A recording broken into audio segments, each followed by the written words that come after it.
Hi, I'm James McGuire, and on today's Tech Voices, we're talking about some breaking news in the artificial intelligence and data center networking market.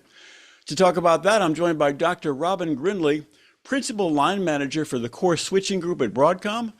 Robin, really good to have you with us today. All right, great to be here. All right, let's start with today's news. The launch of Tomahawk Ultra. Interesting because Broadcom's Tomahawk family definitely has set the standard for Ethernet switching in data centers. Tomahawk 6 delivers 102.4 terabytes of bandwidth, that's a lot, and powers some of the largest AI deployments. So, what makes Tomahawk Ultra significant? Why should companies care? Right. So it's really about design targets. If you look at the CSG, so we're the switching business unit within the bigger Broadcom, Hmm. and we have three different product lines currently.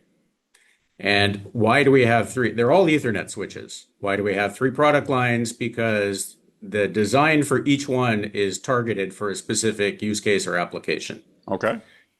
So, we have the Tomahawk line focused on hyperscale cloud data centers, and we have others focused on enterprise and others focused on telecom and carriers. With the Tomahawk Ultra, we actually targeted the design for HPC, high performance computing. Uh-huh. And that has a different set of requirements than regular sort of hyperscale cloud computing.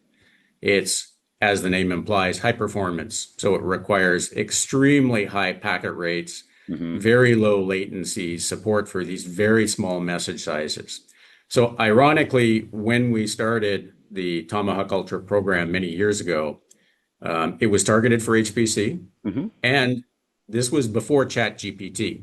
Ah, So there was really no AI. AI wasn't a thing at the time, ironically enough. Hard to believe now. right. Yep.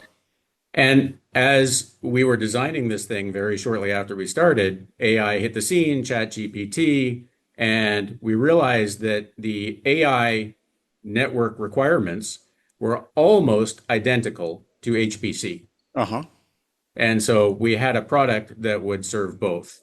And so those differentiating factors require changing the architecture of the design specifically to meet these things like low latency, extremely high packet rates, support for very small message sizes, and reliability. So when you're running an HPC network, right, you can't really afford to stop and restart all the time. You have to have a very, very reliable network. Sure. The cloud data center type networks, they have failure mechanisms. They're huge. They're millions of CPUs, and they're kind of used to dealing with the fact that they won't always run and they have to recover from things. But in AI networks, it's the same. If you're running an AI training job, it can take days or weeks, possibly months. So you want to reduce that job completion time, but they have backup mechanisms. If you're running AI inferencing jobs, the metric of performance there is tokens per second, right? You want to crank out these tokens. So in that case, it's about throughput, getting these tokens out. Ideally, you use ChatGPT, you'd like to be able to ask it a question and it responds almost instantaneously. So Right. latency is absolutely critical. So it turns out that particularly for AI scale up, the scale up part of an AI network, the requirements are very, very similar to HPC. And so Tomahawk Ultra happened to be a very good fit for both market segments. Uh-huh. Okay.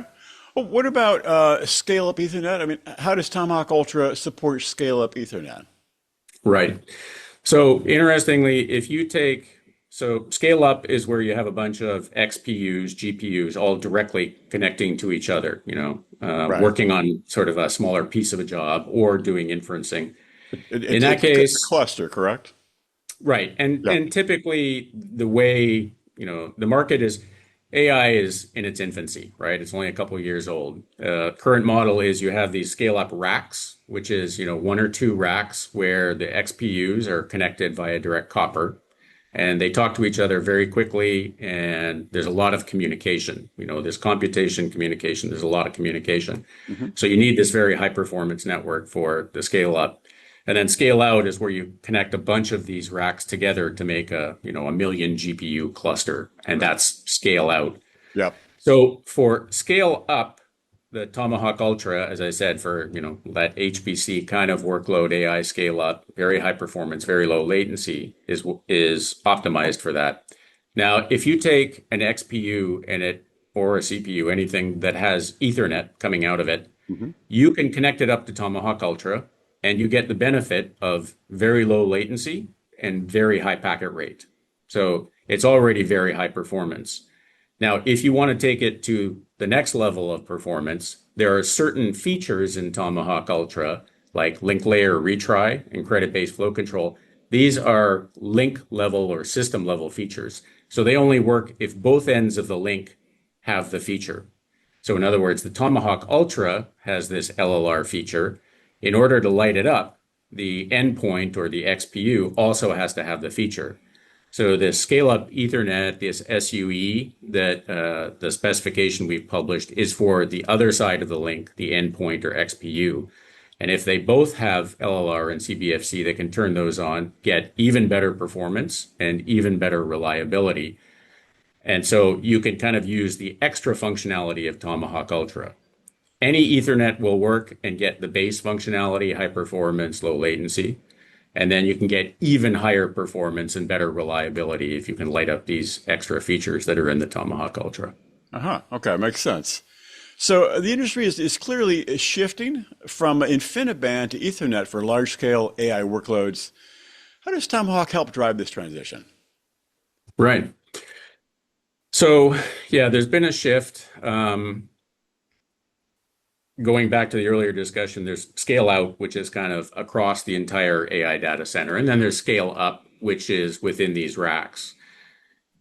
Tomahawk 5 actually started the trend of using Ethernet for that scale out, connecting these racks together in, 100,000 million GPU type clusters. Hmm. And then Tomahawk 6 accelerates that trend. So Ethernet is really kind of starting to dominate the scale out portion of these networks.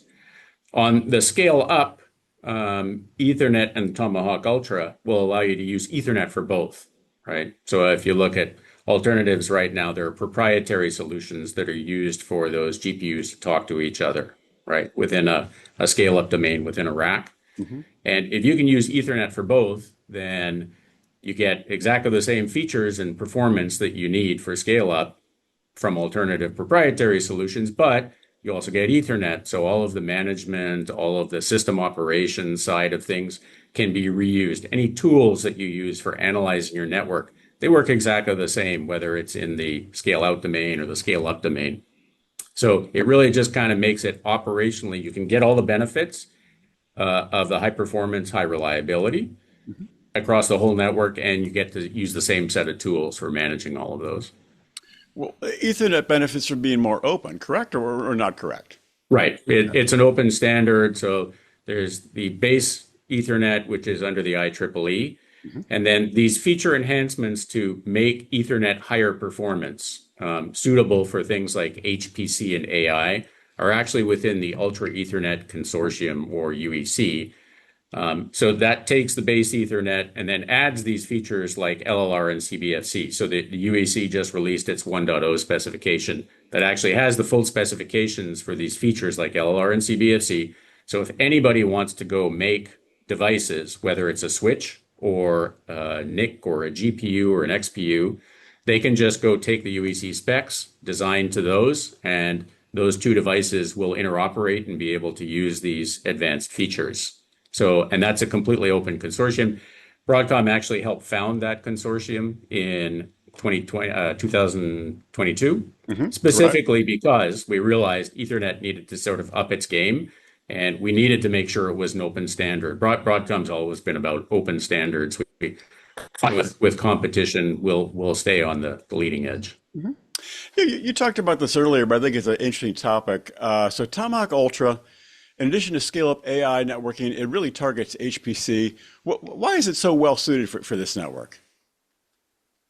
Yeah, HPC networks, I mean, you look at the history of HPC networks, they kind of started off, interestingly enough, they started off way back when with fast Ethernet. Hmm. And when they realized that, well, they really needed high performance, they needed the leading edge of performance, they couldn't get it from a market that was at that time really focused on enterprise, right? Enterprise didn't need those levels of performance. Right.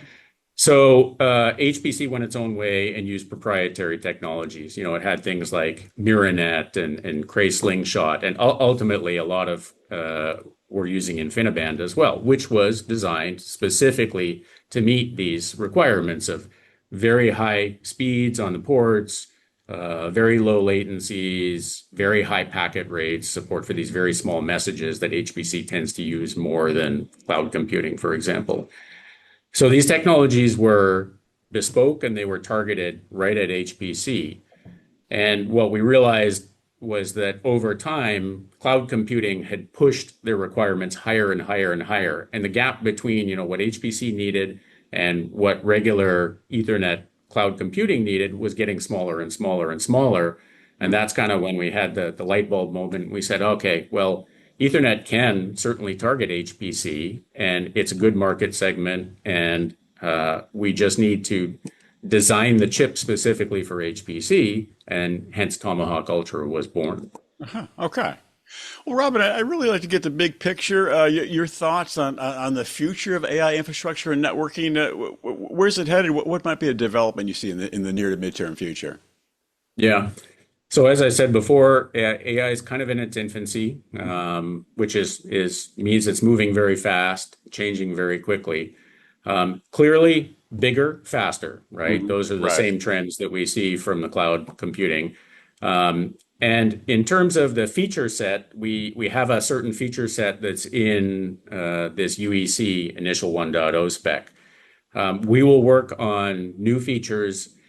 It kind of depends on where the markets go. Everybody is experimenting with particularly inferencing right now and trying to bring up the speed of inferencing, Hmm. right? So, like I said, that real-time response rate, which is the critical thing if you're really going to make use of AI as a real-time tool.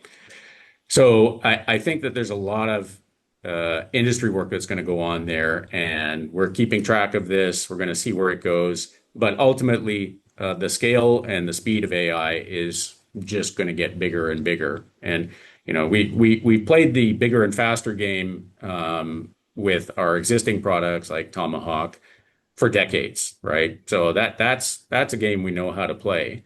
And then in addition to that, these new requirements that come out from focusing on HPC and AI scale up, these are the areas where we're going to see some new stuff come in.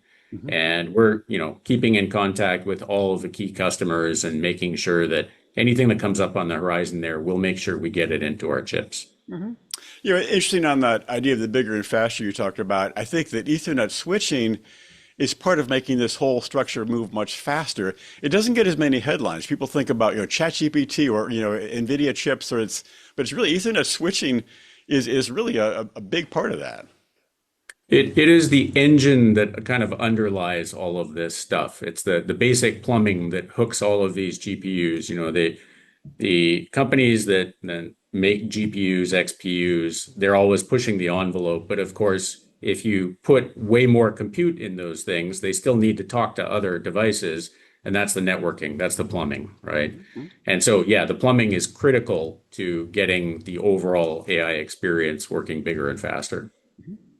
Robin, I think you said it. It's a lot of interesting material. I hope you come back and talk with us again sometime. All right, I would love to. Thank you very much.